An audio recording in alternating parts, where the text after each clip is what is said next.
Pada Minggu tanggal 5 September tahun 2021 kemarin, Putri Krisdayanti dan Raul Lemos, Amora Lemos berulang tahun yang ke-10. Momen pertambahan usia putrinya itu dirayakan Krisdayanti di rumah bersama keluarga. Sayangnya, Raul Lemos tak bisa ikut merayakannya lantaran masih berada di Timor Leste.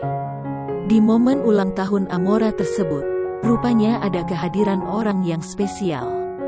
Ya, Aurel Hermansyah dan Atta Halilintar diketahui baru saja berkunjung ke rumah Krisdayanti untuk memberikan kejutan ulang tahun pada Amora Lemos. Hal itu diketahui dari unggahan Krisdayanti di Instagramnya baru-baru ini.